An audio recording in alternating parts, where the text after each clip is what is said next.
Je vous retrouve pour le plateau de Regard Croisé. Merci de rester fidèle au programme du soir. C'est nous, bienvenue si vous nous rejoignez dans ce troisième numéro de Regard Croisé de cette semaine.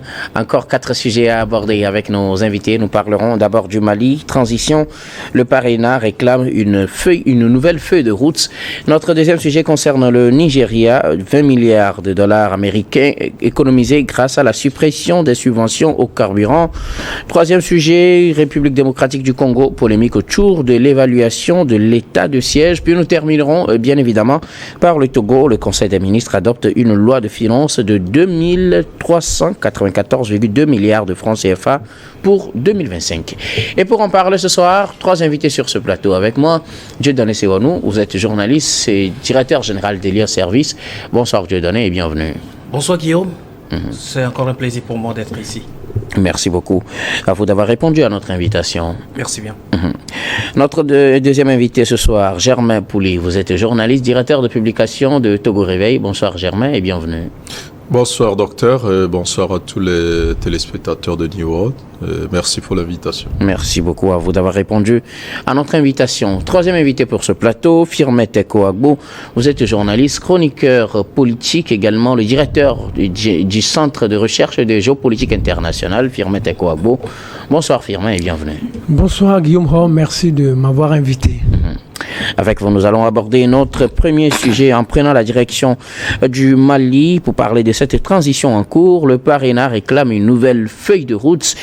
Dans un mémorandum, le parti du Bélier Blanc, le Parrainat, donc au Mali, a appelé à l'instauration d'un climat apaisé au Mali en exhortant les autorités de la transition à garantir le libre exercice des libertés individuelles et collectives et de mettre fin aux attaques contre les libertés démocratiques et préserver l'indépendance des médias, de libérer les 11 dirigeants de la coalition du 31 mars et pour le retour de l'ordre constitutionnel qui croupissent en prison depuis 5 mois.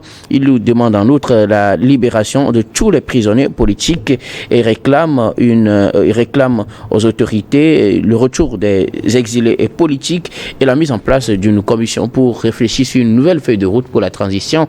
Le Parrainat faisait ses réactions suite au limogeage du Premier ministre Choguel Kokala Maïga, que le Parrainat accuse d'ailleurs d'avoir mal géré son poste aux côtés des militaires.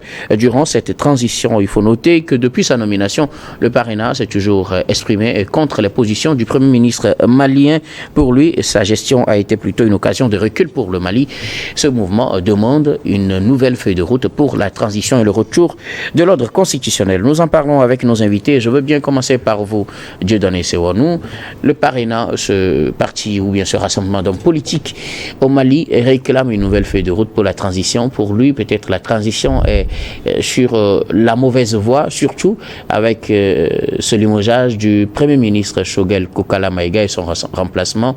C'est juste à cet événement que ce mouvement a réagi.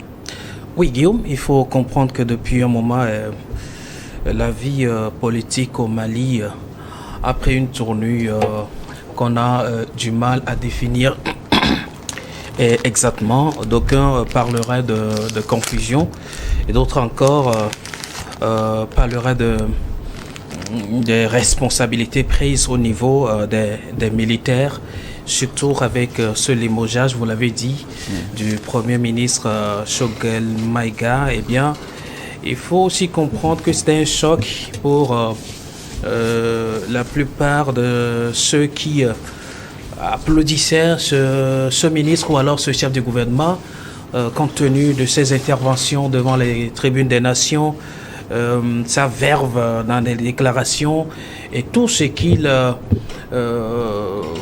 montrait comme étant panafricain fin et aussi quelqu'un qui a du cran à dire aux Européens, aux Occidentaux, combien il est important de libérer l'Afrique et de donner l'autonomie de l'Afrique à l'Afrique, afin que le continent africain puisse se développer. Mais la surprise, c'est de savoir qu'à un moment donné, les positions ne sont plus vraiment les mêmes. Est-ce que c'est les positions qui ne sont plus les mêmes? Les longueurs ne sont plus vraiment partagées avec les militaires, d'autant plus que ce dernier réclame sa présence effective dans la gestion du pays, dans la prise des décisions, et malheureusement, selon lui, il est toujours écarté.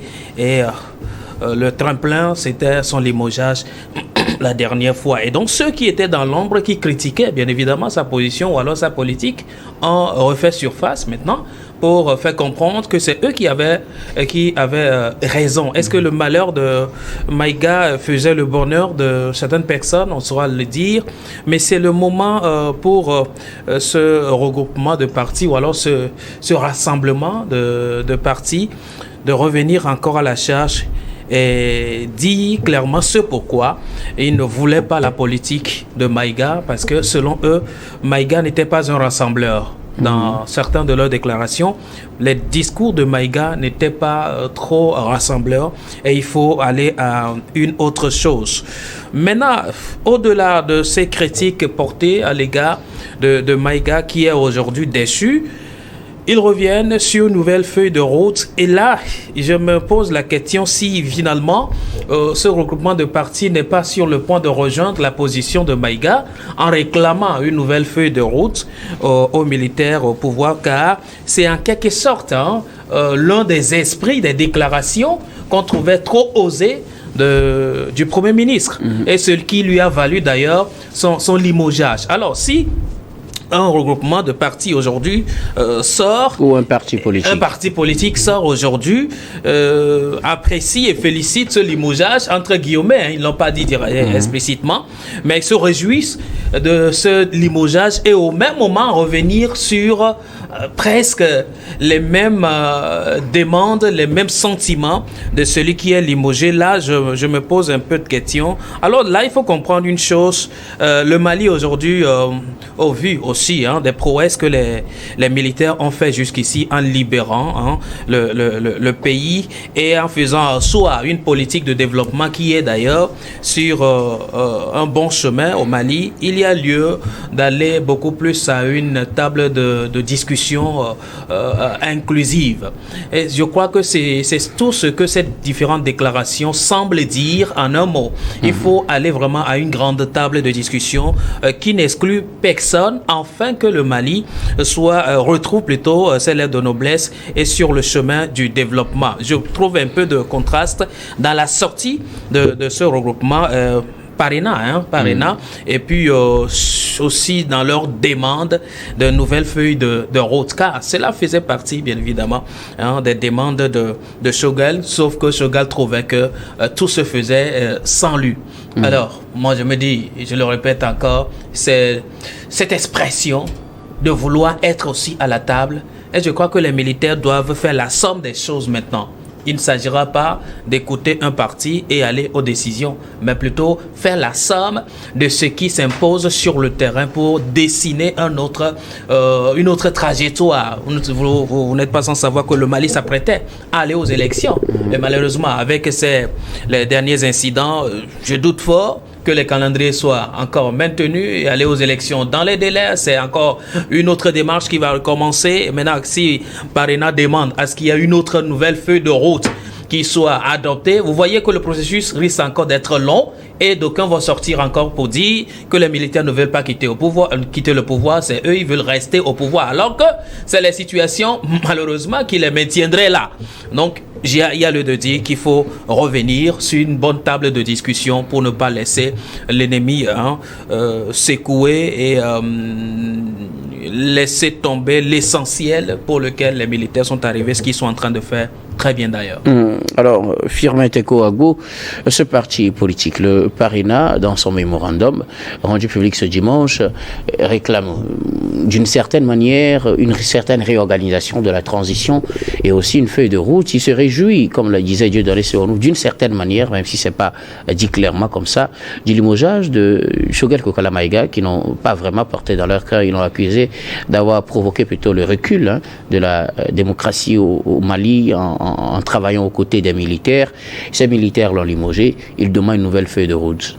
Vous savez, moi, je voudrais dire trois choses. La première chose, c'est que ça me fait un peu sourire quand je vois dans des pays comme le Mali, le Burkina Faso, le Niger, des partis politiques après des mois, des années de coup d'État s'insurgent aujourd'hui contre ceux qui ont perpétré ces coups d'État et cherchent à leur imposer ou à exprimer un certain nombre de revendications. Quand des coups d'État se passent comme ça se perpètre, et la meilleure des choses, c'est de le condamner. Vous ne condamnez pas le coup d'État, il y a déjà une ferveur, c'est comme vous êtes tellement content et puis vous laissez les choses se faire comme si vous aurez tout ce que vous aurez la solution à toutes vos revendications. Et des mois plus tard, vous vous rendez compte qu'en réalité, vous vous êtes trompé. On ne peut pas continuer comme ça de se tromper. La meilleure des choses à faire, quand il y a un coup d'État qui se perpètre, il faut s'insurger contre.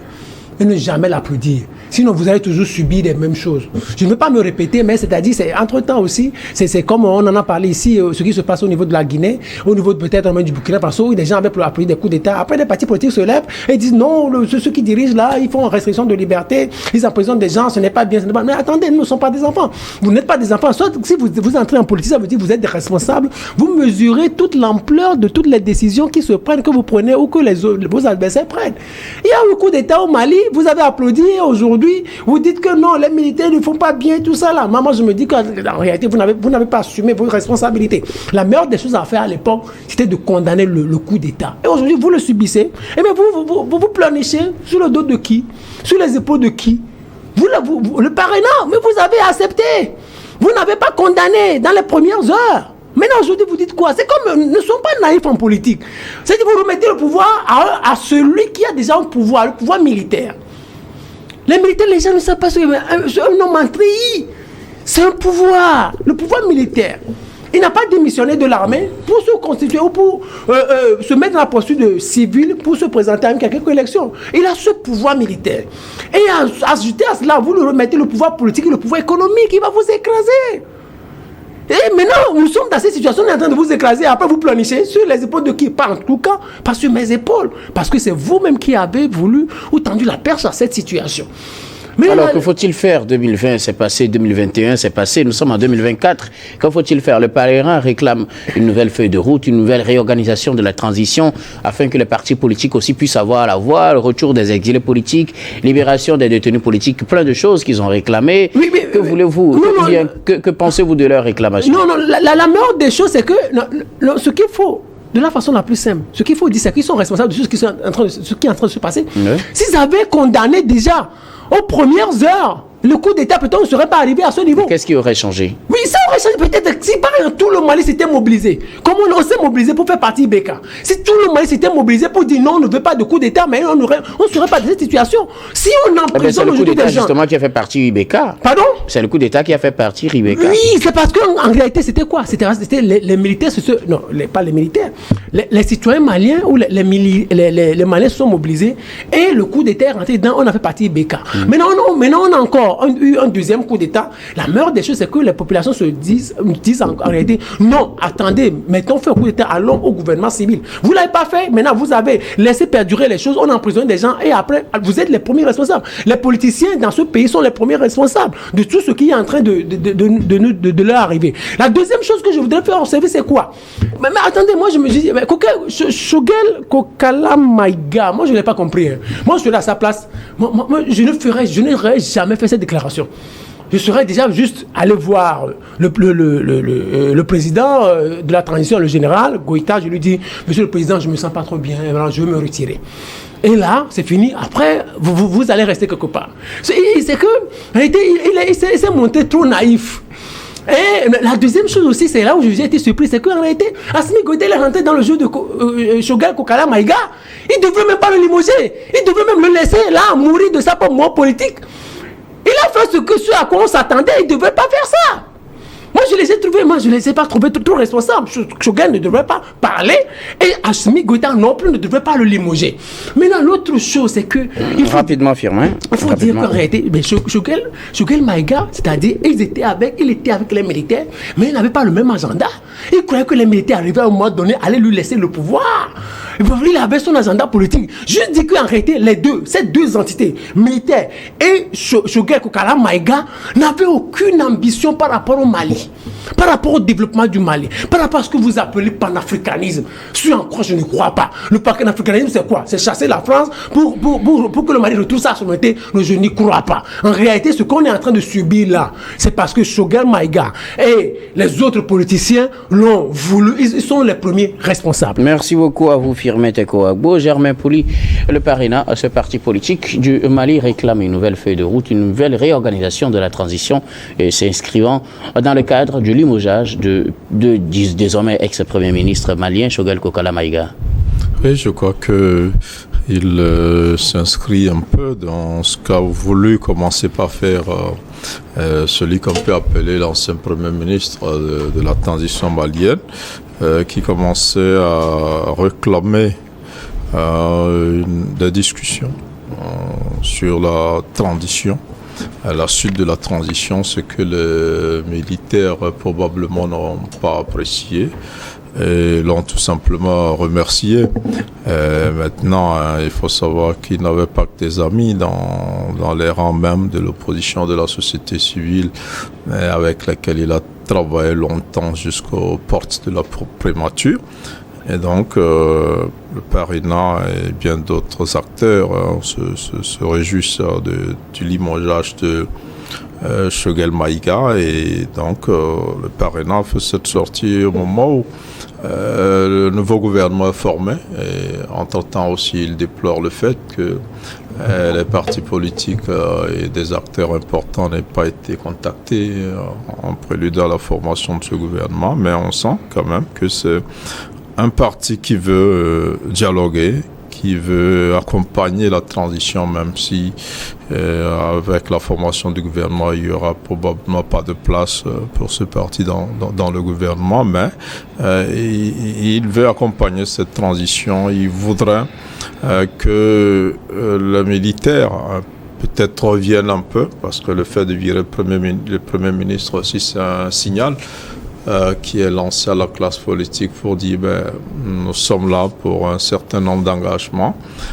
Ceux qui ne s'inscrivent pas dans cette lignée, on les met de côté. Et donc le parrainat, moi je pense que c'est plutôt un clin d'œil qu'il fait à la junte, avec des propositions assez audacieuses, il faut le rappeler. Et une des propositions aussi qu'il faut rappeler dans ce mémorandum, c'est le fait de demander à la transition d'ouvrir un dialogue avec les partis politiques, les acteurs. Et les djihadistes aussi, les terroristes, oui. Et je crois que c'est assez courageux de faire cette proposition-là, parce que c'est une guerre qui risque de prendre beaucoup de temps. L'armée malienne pourrait la remporter, mais après, quand on va regarder derrière, tous les dégâts, tout ce qu'on a perdu avant de la rencontrer, je crois que quand des sons de cloche comme ça aussi parviennent, c'est une bonne chose. Il y a la guerre, mais il y a toujours des possibilités de négocier, même pendant la guerre, on l'a vu un peu partout sur tous les fronts.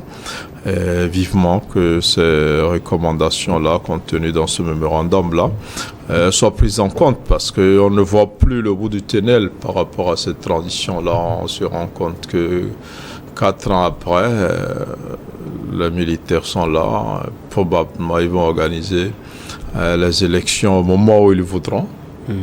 Et Goïta sera candidat et sans doute réélu, parce qu'il y a quand même une bonne majorité de Maliens qui soutiennent son action, même s'il est bien parti avec un péché originel, c'est d'avoir opéré un coup d'État. Et aujourd'hui, on se rend aussi compte sur ce coup d'État que les civils qui ont poussé ce coup d'État contre le président Ibrahim Ibeka, et